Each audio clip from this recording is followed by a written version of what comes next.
नमस्कार दोस्तों, आपके अपने YouTube चैनल कमलचंद शास्त्री में आप सभी का हार्दिक स्वागत एवं अभिनंदन है। PTET 2023 की तैयारी कर रहे हैं, प्री BSTC की तैयारी कर रहे हैं सभी अभ्यर्थी के लिए यह क्लास बहुत इम्पोर्टेंट है। और शुरू करते हैं आज की इस क्लास को। क्वेश्चन नंबर 1 से, बिना ईसर की गवर कहाँ पूजी जाती है? तो इसका सही आंसर आपको बताना है कमेंट बॉक्स में कमेंट करके। ऑप्शन नंबर ए दिया हुआ है चूरू, बे में है उदयपुर, से में जोधपुर और दे में दिया हुआ है जैसलमेर। तो इसका सही आंसर क्या है वो आपको जल्दी से कमेंट बॉक्स में कमेंट करके बताना है। इसका सही आंसर है जैसलमेर, ऑप्शन नंबर दे इस प्रश्न का सही आंसर है। अगला प्रश्न है, कामड़ जाति के लोग द्वारा किस लोक देवता की पड़ गाई जाती है? तो इसका सही जो आंसर है वो आपको बताना है। पाबू जी, गोगा जी, रामदेव जी और देवनारायण जी, चारों ऑप्शन आपके सामने हैं। इसका सही आंसर है रामदेव जी, ऑप्शन नंबर से इस प्रश्न का सही आंसर है। बढ़ते हैं अगले प्रश्न की ओर। अगला प्रश्न है, सबसे लोकप्रिय पड़े किस लोक देवता की है? डूंगर जी, जवाहर जी की पड़, ऑप्शन नंबर बे में दिया हुआ है तेजा जी की पड़, ऑप्शन नंबर से में दिया हुआ है पाबू जी की पड़, ऑप्शन नंबर दे में दिया हुआ है भैंसासुर की पड़। तो यहाँ पर आपके सामने चार ऑप्शन हैं, इनमें से सही आंसर को आपको कमेंट बॉक्स में कमेंट करके बताना है। तो इसका सही आंसर है पाबू जी की पड़, ऑप्शन नंबर से इसका सही आंसर है। बढ़ते हैं अगले प्रश्न की ओर। अगला प्रश्न है, 2022 के प्रारंभ में आयोजित उत्तर प्रदेश विधानसभा के चुनाव में समाजवादी के गठबंधन को कितनी सीटों स्थानों पर जीत प्राप्त हुई थी? ये क्वेश्चन PTET 2022 में पूछे गए थे। ये सभी प्रश्न हैं, अब शुरू होते हैं PTET 2022 के जो प्रश्न के अंतर्गत पूछे गए थे। क्वेश्चन नंबर 4 से शुरू होंगे और अंतिम 30 प्रश्न तक जो सभी प्रश्न लिए गए हैं ये पिछली PTET भर्ती में पूछे गए प्रश्न हैं। तो शुरू करते हैं यहाँ क्वेश्चन नंबर 4 को। ये इसका सही आंसर आपको बताना है कमेंट बॉक्स में कमेंट करके। ऑप्शन नंबर ए दिया हुआ है 135, ऑप्शन नंबर बे दिया हुआ है 130, ऑप्शन नंबर से दिया हुआ है 125, ऑप्शन नंबर दे दिया हुआ है 120। इसका सही आंसर क्या है जल्दी से आपको कमेंट बॉक्स में कमेंट करके बताना है। तो इसका सही आंसर है ऑप्शन नंबर बे 130। बे नहीं होगा, इसका ऑप्शन नंबर से होगा, ऑप्शन 125। ऑप्शन नंबर से इस प्रश्न का सही आंसर है 125। बढ़ते हैं अगले प्रश्न की ओर। अगला प्रश्न है, भगवान महावीर ने जैन धर्म में कौन सा सिद्धांत जोड़ा? ऑप्शन नंबर ए अहिंसा, ऑप्शन नंबर बे ऐचौर्य, ऑप्शन नंबर से ब्रह्मचर्य, ऑप्शन नंबर दे अपरिग्रह। इसका सही आंसर क्या है वो आपको कमेंट बॉक्स में कमेंट करके बताना है। इसका सही आंसर है ब्रह्मचर्य, ऑप्शन नंबर से इस प्रश्न का सही आंसर है। बढ़ते हैं अगले प्रश्न की ओर। अगला प्रश्न है, किस वर्ष में बंगाल के विभाजन को रद्द कर दिया गया था? 1905 में बंगाल का विभाजन हुआ था, उसको किस वर्ष में रद्द कर दिया गया था वो आपको बताना है। Option number A 1911, option number B 1913, option number C 1914, option number दे 1912। इसका सही आंसर क्या है वो आपको कमेंट बॉक्स में कमेंट करके बताना है। तो ये 1911 है, ऑप्शन नंबर ए इस प्रश्न का सही आंसर है। बढ़ते हैं अगले प्रश्न की ओर। भारत का कौन सा शहर 2023 में होने वाले अंतर्राष्ट्रीय ओलंपिक समिति सत्र को आयोजित करेगा? ऑप्शन नंबर ए नई दिल्ली, ऑप्शन नंबर बे बेंगलुरु, ऑप्शन नंबर से लखनऊ, ऑप्शन नंबर दे मुंबई। सही आंसर इसका जो है वो आपको बताना है। सही आंसर है ऑप्शन नंबर दे अर्थात मुंबई, इसका सही आंसर है। बढ़ते हैं अगले प्रश्न की ओर। अगला प्रश्न है, किस वर्ष में जैविक विविधता अधिनियम पारित किया गया था? ऑप्शन ए दिया हुआ है 2006, ऑप्शन नंबर बे में 2008, ऑप्शन नंबर से में दिया हुआ है 2002, ऑप्शन नंबर दे में दिया हुआ है 2004। सही आंसर क्या है वो आपको बताना है। 2002 इसका सही आंसर होगा। बढ़ते हैं अगले प्रश्न की ओर। अगला प्रश्न है, प्रश्न नंबर 9, ब्रह्मपुत्र नदी इन नामों से भी जानी जाती है। ब्रह्मपुत्र नदी को और किन नामों से जाना जाता है वो आपको बताना है। ऑप्शन नंबर ए में है पद्मा और देबांग, ऑप्शन नंबर बे में है दिहांग और लोहित, ऑप्शन नंबर से में है लोहित और पद्मा, ऑप्शन नंबर दे में है सांगस्यो, त्यांगपो और दिहांग। तो यहाँ पर आपको चारों ऑप्शन दिखाई दे रहे होंगे, इन सभी आंसरों में से चारों में से कौन सा आंसर सही है वो आपको बताना है। तो इसका ऑप्शन नंबर दे इसका सही आंसर है। बढ़ते हैं अगले प्रश्न की ओर। अगला प्रश्न है, पद्म पुरस्कार 2022 में राजस्थान के निम्नलिखित व्यक्तियों में से किन्हें पद्म पुरस्कार प्रदान किया गया? पद्म भूषण पुरस्कार प्रदान किया गया, बताना है। 2022 के अंतर्गत। ऑप्शन नंबर ए में दिया हुआ है Avani Lekhara, option number B में दिया हुआ है चंद्र प्रकाश, ऑप्शन नंबर सी में दिया हुआ है Ramdayal Sharma, option number D में दिया हुआ है देवेंद्र झाझड़िया। इसका सही आंसर है Devendra Jhajharia, option number D. अभी हाल ही में किसी भारत का विदेश सचिव बनाया गया है? Option number A Harshvardhan Shringla, option number B Vinay Mohan Kwatra, option number C Vijay Keshav Gokhale, option number D Rajan Mathai. इसका सही आंसर है हर्षवर्धन श्रृंगला। अगला प्रश्न है निम्नलिखित में से किन्हीं आधुनिक भारत के पुनर्जागरण का पिता कहा जाता है, पिता माना जाता है? ऑप्शन नंबर ए में है Dayanand Saraswati, option number B में है Ram Mohan Roy, option number C में है दादा भाई नौरोजी, ऑप्शन नंबर डी में है विवेकानंद। सही आंसर आपको बताना है Ram Mohan Roy, option number B इस प्रश्न का सही आंसर है। अगला प्रश्न है संयुक्त राष्ट्र संघ की जलवायु परिवर्तन के लिए फ्रेमवर्क सम्मेलन की 15वीं बैठक कहाँ आयोजित हुई थी? Option A Singapore, option number B Copenhagen, option number C Stockholm, option number D Helsinki. इसका सही आंसर है कोपेनहेगन, ऑप्शन नंबर बी इसका सही आंसर है। अगला प्रश्न है किन दो राज्यों के बीच केंद्र बेतवा नदी लिंक परियोजना स्थित है?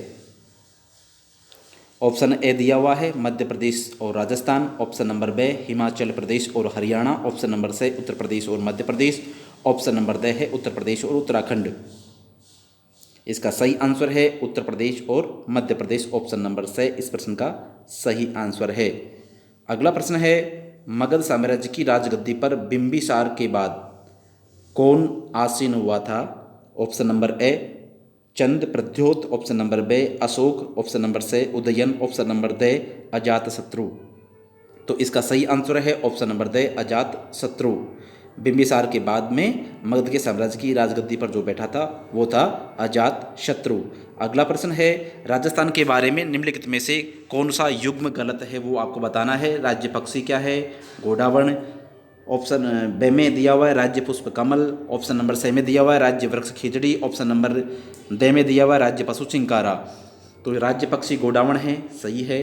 राज्य वृक्ष खिजड़ी है, ये भी सही है। राज्य पशु चिंकारा है, ये भी सही है। राज्य पुष्प रोहिड़ा है, कमल नहीं है, रोहिड़ा है। तो इस प्रकार से गलत युग्म पूछा गया है, तो यहाँ ऑप्शन नंबर बी इस प्रश्न का सही आंसर होगा। बढ़ते हैं अगले प्रश्न की ओर। अगला प्रश्न है निम्नलिखित में से कौन सा देश बिमस्टेक BIMSTEC का संगठन का अगला अध्यक्ष होने वाला है? Option number A Bharat, option number B Myanmar, option number C Sri Lanka, option number D Thailand. इसका सही आंसर है थाईलैंड, ऑप्शन नंबर डी इस प्रश्न का सही आंसर है। बढ़ते हैं अगले प्रश्न की ओर। अगला प्रश्न है स्वास्तिक निम्नलिखित में से किस सभ्यता का प्रतीक चिन्ह है? प्रतीक चिन्ह पूछा गया है कि स्वास्तिक किस सभ्यता का प्रतीक चिन्ह है। ऑप्शन नंबर ए दिया हुआ है मोहनजोदड़ो सभ्यता, ऑप्शन नंबर बी दिया हुआ है हड़प्पा सभ्यता, ऑप्शन नंबर सी दिया हुआ है सिंधु घाटी सभ्यता, ऑप्शन नंबर डी दिया हुआ है आर्य सभ्यता। तो इसका सही आंसर है हड़प्पा सभ्यता, ऑप्शन नंबर बी इस प्रश्न का सही आंसर है। अगला प्रश्न है किस वर्ष में राव जोधा ने जोधपुर शहर की स्थापना की थी? Option number A 1113, option number B 1526, option number C 1539, option number D 1459।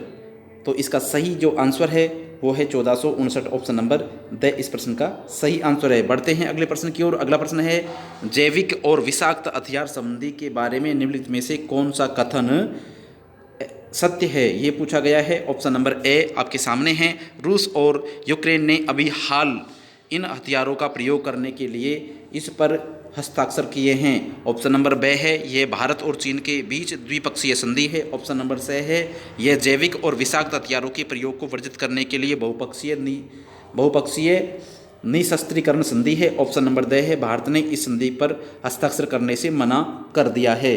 तो इसका सही जो आंसर है वो है यह जैविक और विषाक्त हथियारों के प्रयोग को वर्जित करने के लिए बहुपक्षीय निशस्त्रीकरण संधि है। ऑप्शन नंबर सी इस प्रश्न का सही आंसर है। अगला प्रश्न है, किस सूफी संत ने चिश्ती सूफी संप्रदाय के प्रभाव को अखिल भारतीय किया? ऑप्शन नंबर ए है बाबा फरीद, ऑप्शन नंबर बे मोइनुद्दीन चिश्ती, ऑप्शन नंबर से बख्तियार काकी, ऑप्शन नंबर दे है हमीद उद्दीन। तो यहाँ 4 ऑप्शन आपके सामने हैं। जो सही आंसर है वो आपको कमेंट बॉक्स में कमेंट करके बताना है। तो इसका सही आंसर है बाबा फरीद, ऑप्शन नंबर ए इस प्रश्न का सही आंसर है। बढ़ते हैं अगले प्रश्न की ओर। अगला प्रश्न है, प्राचीन काल में राजस्थान के निम्नलिखित क्षेत्रों में से कौन सा योद्धे प्रदेश के नाम से जाना जाता था, मतलब योद्धे कहा जाता था? ऑप्शन नंबर ए है जालोर, ऑप्शन नंबर बे है जोधपुर, ऑप्शन नंबर से है Shri Ganganagar, option number D है सीकर। तो यहाँ इसका सही आंसर है श्री गंगानगर। हनुमानगढ़ को योद्धे के नाम से जाना जाता था। इस प्रकार से ऑप्शन नंबर से इस प्रश्न का सही आंसर है। बढ़ते हैं अगले प्रश्न की ओर। अगला प्रश्न है, पृथ्वीराज चौहान की पराजय और हत्या के बाद उनके किस भाई ने तुर्की के खिलाफ संघर्ष जारी रखा था? ऑप्शन नंबर ए है गोविंद राय, ऑप्शन नंबर बे है हरि राय, ऑप्शन नंबर से है राय पिथोरा, ऑप्शन नंबर दे है राणा स्कंद। 4 ऑप्शन आपके सामने हैं। सही आंसर आपको कमेंट बॉक्स में कमेंट करके बताना है। तो इसका सही आंसर है हरि राय, ऑप्शन नंबर बे इस प्रश्न का सही आंसर है। बढ़ते हैं अगले प्रश्न की ओर। अगला प्रश्न है, ऑपरेशन गंगा का उद्देश्य क्या था? ऑपरेशन गंगा का उद्देश्य क्या था वो आपको बताना है। ऑप्शन नंबर ए में दिया हुआ है यूक्रेन में फंसे भारतीय छात्रों को निकालना, ऑप्शन नंबर बे दिया हुआ है गंगा नदी से प्रदूषण को साफ करना, ऑप्शन नंबर से है गंगा नदी में स्थानीय आवागमन प्रारंभ करना, ऑप्शन नंबर दे है गंगा नदी में कोविड संक्रमित मृत शरीरों को हटाना। तो यहाँ 4 ऑप्शन हैं। चारों में से जो सही आंसर है वो आपको जल्दी से कमेंट बॉक्स में कमेंट करके बताना है। इसका जो सही आंसर है वो है यूक्रेन में फंसे भारतीय छात्रों को निकालना, ऑप्शन नंबर ए इस प्रश्न का सही आंसर है। बढ़ते हैं अगले प्रश्न की ओर। अगला प्रश्न है, 2022 की Indian Premier League IPL cricket प्रतियोगिता में निम्न में से किस बल्लेबाज ने सबसे पहले शतक लगाया था? Option number A Shubman Gill, option number B Shikhar Dhawan, option number C Jos Buttler, option number D Mahendra Singh Dhoni. तो इसका सही आंसर जो है जोश बटलर है, ऑप्शन नंबर से इस प्रश्न का सही आंसर है। बढ़ते हैं अगले प्रश्न की ओर। अगला प्रश्न है, राजस्थान की राज्यपाल बनने वाली पहली महिला कौन थी? Option number A Pratibha Patil, option number B Pratibha Singh, option number C Prabha Rao, option number D है सुमित्रा सिंह। तो इसका जो सही आंसर है वो है प्रतिभा पाटिल, ऑप्शन नंबर ए इस प्रश्न का सही आंसर है। बढ़ते हैं अगले प्रश्न की ओर। अगला प्रश्न है, 27वां राजस्थान के किस शहर में मौलाना अब्दुल कलाम आज़ाद अरबी और फारसी शोध संस्थान स्थित है? Option number A Jaipur, option number B Nagaur, option number C Tonk, option number D Ajmer. तो इसका ये संस्थान जो स्थित है वो है टोंक पर, ऑप्शन नंबर टोंक में स्थित है, ऑप्शन नंबर से इस प्रश्न का सही आंसर है। अगला प्रश्न है, 28वां भारत की नदी व्यवस्थाएं कितने समूहों में वर्गीकृत है? Option number A 2, option number B 3, option number C 4, option number दे 5। तो यहाँ इसका सही जो आंसर है वो है 3, अर्थात भारत की नदी व्यवस्थाएं 3 समूहों में वर्गीकृत है। बढ़ते हैं अगले प्रश्न की ओर। अगला प्रश्न है, 29वां नयनार प्रार्थना गीतों के प्रथम 7 संकलनों को क्या कहा जाता है? Option number A Tevaram, option number B Nakkirar, option number C Tirumular, option number दे तिरुवाचक्रम। तो यहाँ पर 4 ऑप्शन है। सही आंसर आपको कमेंट बॉक्स में कमेंट करके बताना है। तो इसका सही आंसर है तेवाराम। नयनार प्रार्थना गीतों के प्रथम 7 संकलन है उनको तेवाराम कहा जाता है। ऑप्शन नंबर ए इस प्रश्न का सही आंसर है। अंतिम प्रश्न है, भारतीय वनस्पति सर्वेक्षण संस्थान मुख्यालय कहाँ स्थित है? Option number A Mumbai, option number B Kolkata, option number C Nai Delhi, option number D Hyderabad. तो इसका सही आंसर क्या है जल्दी से आपको बताना है। तो भारतीय वनस्पति सर्वेक्षण संस्थान का मुख्यालय जो है कोलकाता में है, ऑप्शन नंबर बे इस प्रश्न का सही आंसर है।